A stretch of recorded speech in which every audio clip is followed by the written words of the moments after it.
আসসালামু আলাইকুম দর্শক, আপনাদের মাঝে আমি 2 মাস পর ফিরে আসলাম নতুন পেজ নিয়ে, রাসেল বাই 406।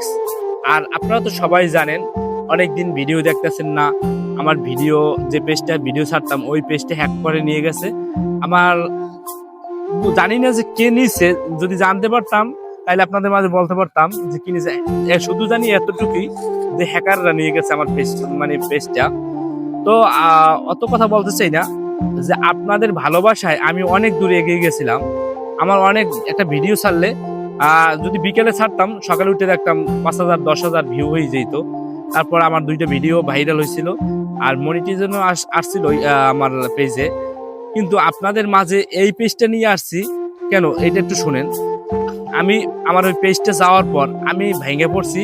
পরে আমার বন্ধু বান্ধব যারা আছে, আশেপাশে যারা লোকজন আছে আমার চেনে জানে, তারা অনেকেই জিজ্ঞেস করলো যে তোমার ভিডিও দেখি না। তারপরে চিন্তা ভাবনা মানে বললাম যে আমরা এরকম পেজটা আইডি হ্যাক হয়ে গেছে, বা যে যেটা বলে মানে বুঝে আইডি হ্যাক হয়ে গেছে বা পেজ হ্যাক হয়ে গেছে, এভাবেই বুঝাইলাম।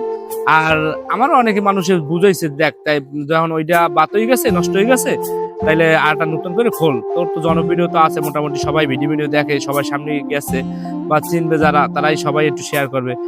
কিন্তু আমি এই চিন্তা ভাবনা কইরা আবার এই ফিরে নতুন ভিডিও বানাইলাম আর ভিডিও ওগুলা ছাড়তে থাকলাম। এই পেজটা খুললাম, মোটামুটি এটা আমার সাড়া দিয়েছে মানুষে।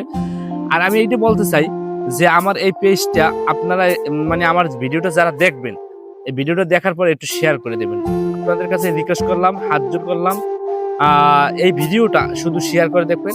আমার যারা ফলোয়ার ছিল তাদের কাছে গেলে অবশ্যই তারা আমার লাইক কমেন্ট করবে, অবশ্যই ভালোবাসাটা দিবে।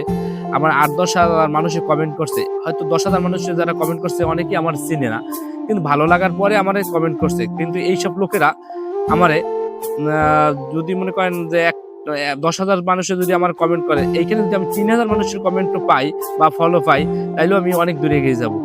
তবে দর্শক, এইটাই আমি বলতে চাই, আর কিছু বলতে চাই না।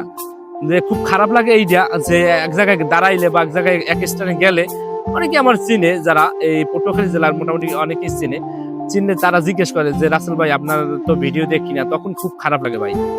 এই পেজটারে আপনারা জানেন ভাই, একটা যদি মানুষ একটা দোকান বা একটা গাছ লাগায়, একটা গাছ লাগাইলেও লাগাইয়া সাথে সাথে কিন্তু ফল খাইতে পারে না। কিন্তু আমি ওই সেম আমি গাছ লাগাইছি, এরকম মনে করি অনেক কষ্ট পাইছি। গাছের থেকেও আমার অনেক কষ্ট লাগছে, যে হাতে তিলে তিলে বড় করে পেজটারে অনেক বড় হয়েছে, মনিটাইজেশন দিছে। তারপর আর যে মানে ফলোয়ারের ভিতরে আমার মনিটাইজেশন দিছে, কিন্তু এটা আমার পাওয়ার মানে আমি ভাগ্যের ব্যাপারে মনে হয় পাইছি। আর ভিউ মোটামুটি ভালো হয়েছিল। কিন্তু আমার এইটা যাওয়ার পরে এতটা খারাপ লাগছে ভাই, কি কম, চোখে পানি এসে পড়ছে আমার। কিন্তু আমি 2-3 দিন আমি না খাইয়ে রয়েছি, মানুষের বুঝতে দেয়নি ভাই। আমি হাসি মুখে রয়েছি, কিন্তু আসলে তো আমার দেলটা ফাইটতে গেছে কষ্টে।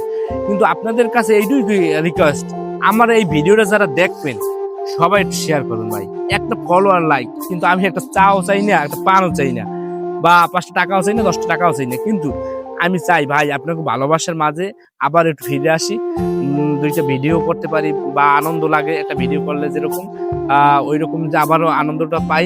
আপনারা আমার এইটা একটু হেল্প করবেন, সবাই সবার কাছে এই ভিডিওটা পৌঁছে দেবেন। অনেক রিকোয়েস্ট করলাম ভাই, মনে লাগলে ভাইরে একটু যে না রাসেলের ই করে দিই, ফলো করে দিই, যে ওর তো আগাই যাব। আবার আপনাদের আশ্বাস দিলে আমি আবার ভালোবাসায় ফিরিয়ে যাব। তো আল্লাহ হাফেজ। অনেক কথা বললাম, হয়তো ভুল ত্রুটি হইতে পারে কথায়, দিয়ে ক্ষমা করে দিবেন। আল্লাহ হাফেজ।